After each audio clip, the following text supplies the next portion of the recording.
సర్వశక్తిమంతుడైన యేసు నామములో శుభములు పలుకుతూ ఈనాటి బంగారు పరుగులో మరి ఆత్మీయ జీవిత సత్యాలను తెలుపుకుంటూ ఒక ప్రత్యేక ఆర్టికల్ని మీతో పంచుకుందామని ఆశిస్తున్నానండి.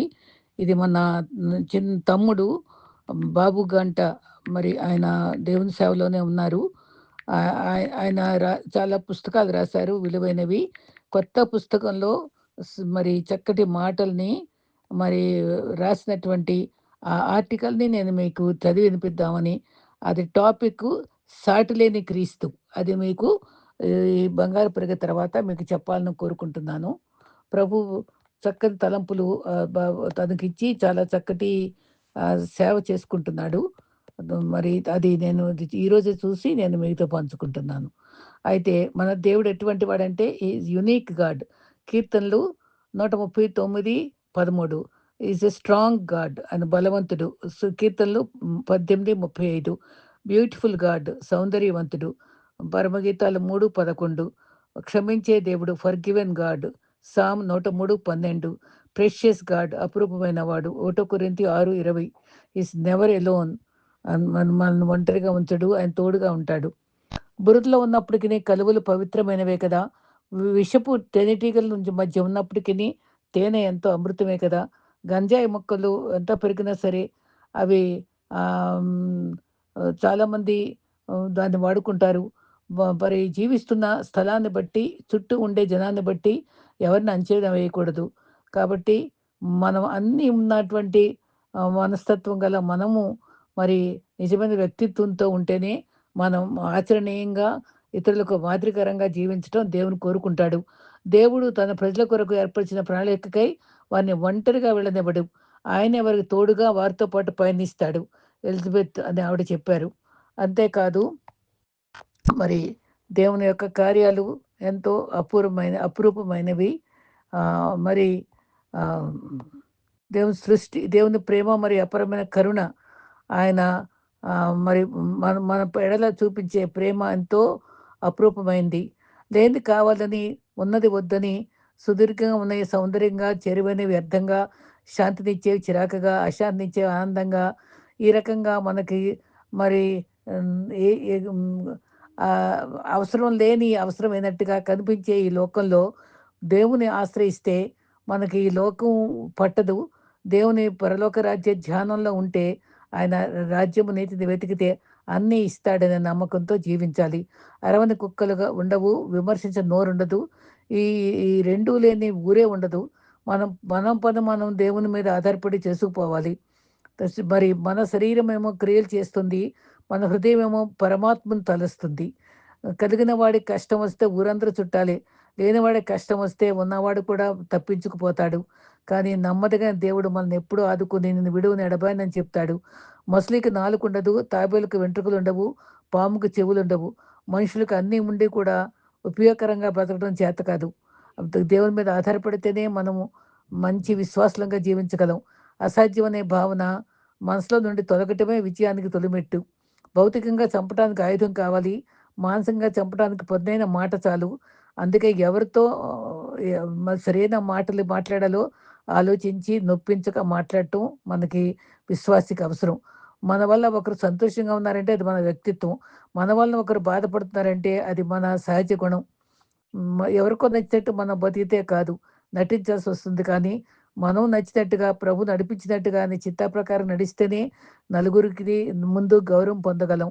జీవితంలో మనకు కలవలసిన వారిని కాలం నిర్ణయిస్తుంది. మనకెవరు కావాలన్నది హృదయం నిర్ణయిస్తుంది. మనసులో ఎవరున్నది అనేది ప్రవర్తన నిర్ణయిస్తుంది. మన అభివృద్ధికి ఆటంకము కొన్ని ఉన్నాయి. కలిగించే సాంఘిక పాపాలు, విలువ లేని రాజకీయాలు, కష్టం లేని సంపాదన, సంతోషం లేని వివేకము, జ్ఞానం లేని వ్యక్తిత్వము, నీతి లేని వ్యాపారము, మానవత్వం లేని విజ్ఞానము, త్యాగం లేని ఆరాధన. ఈ బలహీనతలన్నింటిని అధిగమించటం విశ్వాసి ప్రభు మీద ఆధారపడి మరి బైబిల్లో ఉండేటువంటి సామెతలు, సూక్తులు తాంచుకుంటూ జీవించడంలో ఔన్నత్యం ఉందని గ్రహించుకోవాలి. బలహీనలు మాత్రమే ప్రతీకారం కోరతారు. బలవంతులు మాత్రమే సహిస్తూ మౌనంగా ఉంటారు. బుద్ధిమంతులు మాత్రమే జరిగిన మర్చిపోయి ప్రశాంతంగా ఉంటారు. ఎవరైతే బుద్ధిమంతులుగా ఉంటారో వారు పరలోక రాజ్యానికి 10 మంది కన్యకలు 5 మంది కన్యకలు వెళ్ళినట్టుగా ప్రవేశం లభిస్తుందని నమ్ముకోవాలి. అయితే ఈ దినాన సాటి లేని క్రీస్తు. దీని గురించి మనం చెప్పుకుందాం. మరి అది ఒక చిన్న పీడిఎఫ్‌లో నుంచి సేకరణ. బాబు గంట మా తమ్ముడు రాసినటువంటి పుస్తకంలోంచి సేకరించానండి. సాటి లేని క్రీస్తు. యేసుక్రీస్తు జీవిత వివరాలు ఎక్కడ దొరుకుతాయి? క్రీస్తు ఎవరు? ఎందుకొచ్చారు? మానవుడా? దేవుడా? యేసుక్రీస్తు బోధనల ప్రత్యేకత ఏంటి? ఎందుకు సిలువపై మరణించాల్సొచ్చింది? ఆయన ఆశీర్వాదాలేంటి? సువార్త అంటే ఏమిటి? ఎలా వెంబడించాలి? వెంబడించడంలో అడుగులేంటి? అయిన వివరాలు ఒక్కొక్క పేరాలో చెప్తూ వచ్చారండి. సాటిలేని క్రీస్తు. చరిత్రలో గొప్ప చక్రవర్తులు, ప్రఖ్యాత పండితులు, సుప్రసిద్ధ మత నాయకులు మరి తోచిన విధంగా సమాజంపై ప్రభావం చూపారు కదా! అయితే యేసుక్రీస్తు మానవాళి ప్రభావితం చేసిన వారు మరెవ్వరూ లేరు. ఆయన బోధలు జీవితాన్ని మార్చాయి. ఆయన మరణం మరియు పునరుద్ధానము కోట్లాది మనుషులు నిరీక్షణ ఇచ్చాయి. చరిత్ర అనేది ఆయన కథ, హిస్టరీ. మరి కాలాన్ని కూడా క్రీస్తు బీసీ ఏడీగా విభజించారు కదా! యేసుక్రీస్తు బోధించిన విలువలు దేశాల న్యాయ వ్యవస్థను మరియు రాజ్యాంగాల పునాదిగా నిలిచాయి. అయితే యేసుక్రీస్తు జీవిత వివరాలు ఎక్కడ దొరుకుతాయి? మత్తయి, యోహాను, యేసుక్రీస్తు శిష్యులు వారి కళ్ళారా చూసిన అద్భుత బోధనలు రాశారు. పేతురు చెప్పిన విషయాలు మార్కు రాశాడు. మరి ఈ విధంగా మరి ఈ 4 రాసిన పుస్తకాల్ని మరి గ్రంథాలంటారు. అవి క్రొత్త నిబంధన భాగము. ఆయన పుట్టక వందల సంవత్సరాల ముందే ప్రవక్తలు కూడా రాశారు.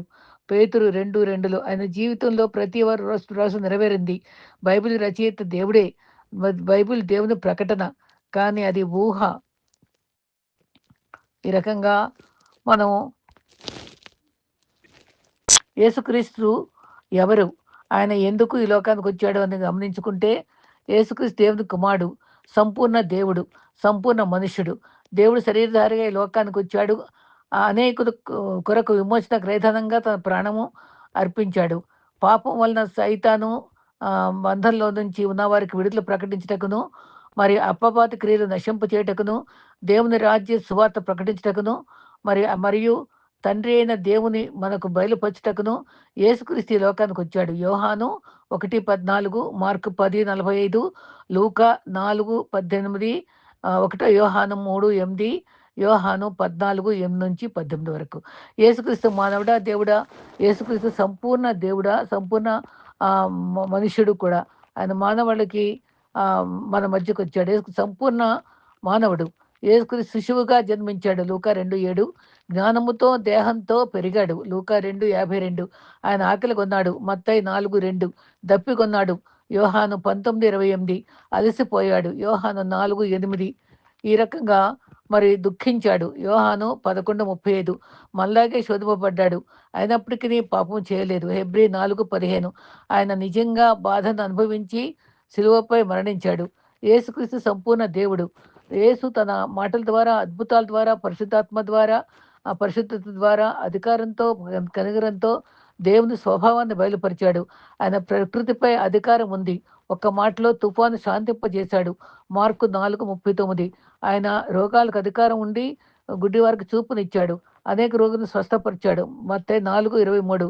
ఆయన దయ్యములపై అధికారం ఉంది. దయ్యాలను వెళ్ళగొట్టాడు. లూకా 4:35 నుంచి. చనిపోయిన బాలికను బతికించాడు. మార్కు 5:41.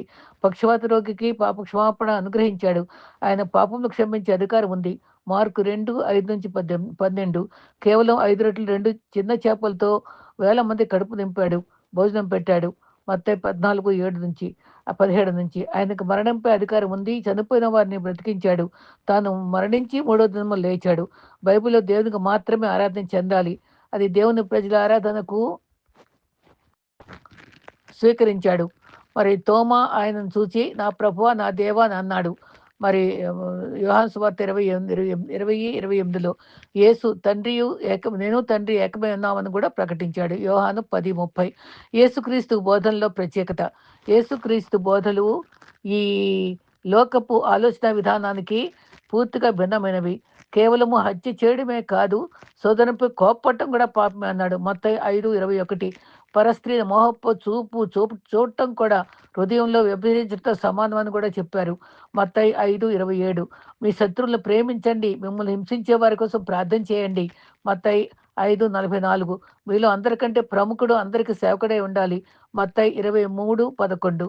అయితే క్రీస్తు ఎందుకు సిలువపై మరణించవలసి వచ్చింది? మనము ప్రతి ఒక్కరం పాపం చేశాం.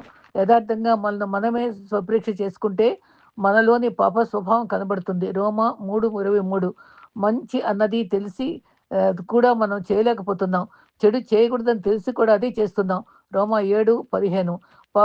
పాపానికి జీతం మరణము. రోమా 6:23. పాపం మనల్ని దేవుని తీవ్రమైన కోపానికి గురి చేసేది.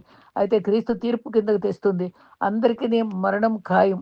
ప్రతి ఒక్కరు వ్యక్తిగతంగా దేవునికి లెక్క అప్పచెప్పాలి. ఎఫెసీ 2:1-3, హెబ్రీ 9:27. రక్తం చిందించకుండా పాపాల క్షమాపణ కలగదు. హెబ్రీ 9:22. జంతువుల బలియాగాలు మానవుల పాపాలు తీసివేయలేవు. హెబ్రీ 10:3. దేవుడు పరిశుద్ధుడు, న్యాయవంతుడు. ఆయన స్వభావము ప్రకారము దుష్టత్వం లేక పాపము శిక్షించబడాలి. దేవుడు మనలను విడిచిపెట్టలేదు. దేవుడు ప్రేమమయుడు, కరుణగలవాడు, పాపరహితుడు. ఒక పాపమును తీవేయి పాపరహిత దేవుని గొర్రెపిల్లగా వచ్చాడు. యోహాను 1:28. మనం కూడా ఇంకా పాపులుగా ఉన్నప్పుడు క్రీస్తు మన కొరకు మరణించాడు. రోమా 5:8. క్రీస్తు మన పాప పరిహారార్థం బలయ్యాడు. హెబ్రీ 10:11, 12. ఏలైనగా మనం దేవుని యొద్దకు తెచ్చుటకు నీతిమంతుల కొరకు నీతిమంతుడైన క్రీస్తు శరీర విషయంలో చంపబడి ఆత్మ విషయంలో బ్రతికింపబడి పాపం విషయంలో ఒకేసారి శ్రమపడెను. 1 పేతురు 3:18. ఎందుకనగా మనం ఆయన యందు దేవుని నీతి ఎగినట్లు పాపం ఎరుగున ఆయనను మన కోసం పాపముగా చేశాడు. 2 కొరింథీ 5:21. ఆయన క్రయధనాన్ని అంటే మరి వెల చెల్లించి మనల్ని విడిపించాడు. మార్కు 10:45. ఆయన దేవుని కోపాన్ని తొలగించి మరి మనకు దేవునితో సమాధానం కలిగించాడు. 1 యోహాను 2:2. ఇప్పుడు క్రీస్తున్న వారికి ఏ మాత్రం శిక్ష విధి లేదు. రోమా 8:1. నశించిన దాన్ని వెతికి రక్షించడానికి యేసుక్రీస్తు వచ్చాడు. మరి లూకా 19:10. అయితే యేసుక్రీస్తు ఇచ్చే ఆశీర్వాదాలు చాలా గొప్పవి. పాప క్షమాపణ. మన పాపంలో మనం ఒప్పుకునేడలా ఆయన నమ్మదగిన వాడు, నీతిమంతుడు కనుక మన పాపంలో క్షమించుదాం. 1 యోహాను 1:9. రెండోది దేవుని పిల్లలగుటకు అధికారం అనుగ్రహించాడు. మరి యేసుని విశ్వసించిన వారికి దేవుని పిల్లలగుటకు అధికారం లభిస్తుంది. 1 యోహాను 1:12. మూడవది నిత్య జీవము. ఆయన ఏంటో నిత్య విశ్వాసం ఉంచటం వలన నశింపక నిత్య జీవం పొందగలము. మరి యోహాను 3:16 కదా. 4 విశ్రాంతి.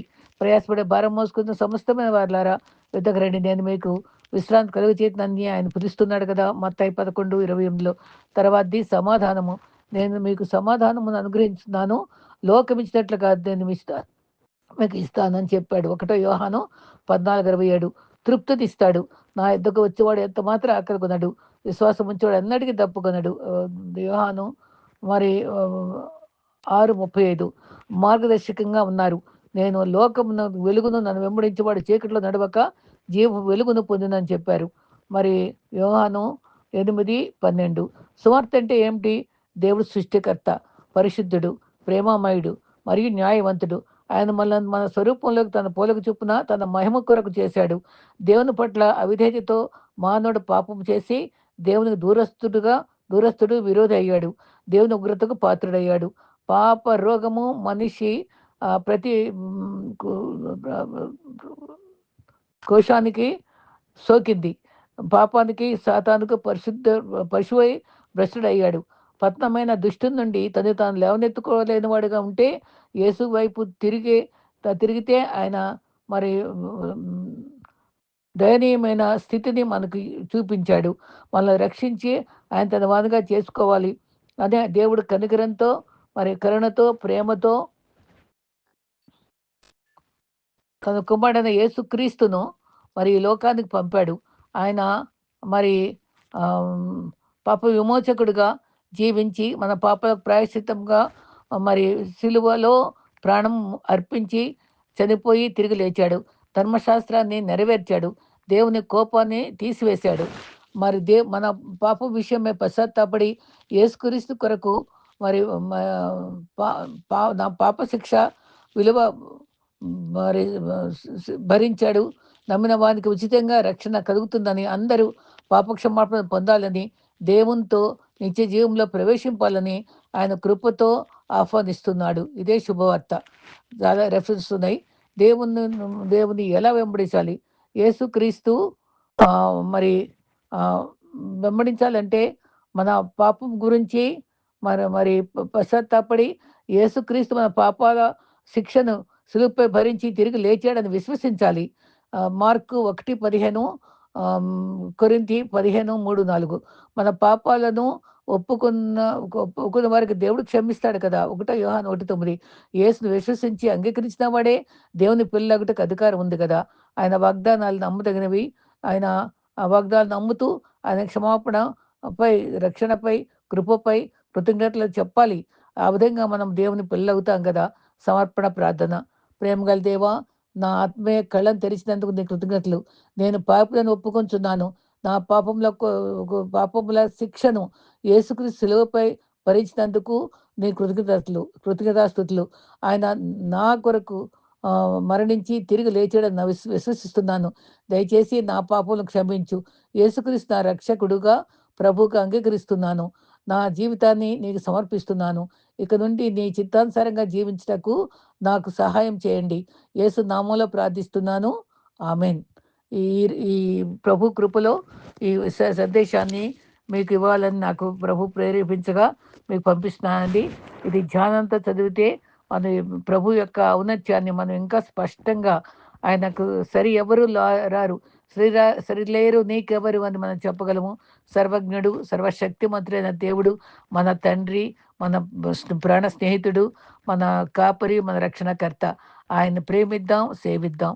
అటు కృప మనందరికి ప్రభు అనుగ్రహించుగాక. ఆమేన్.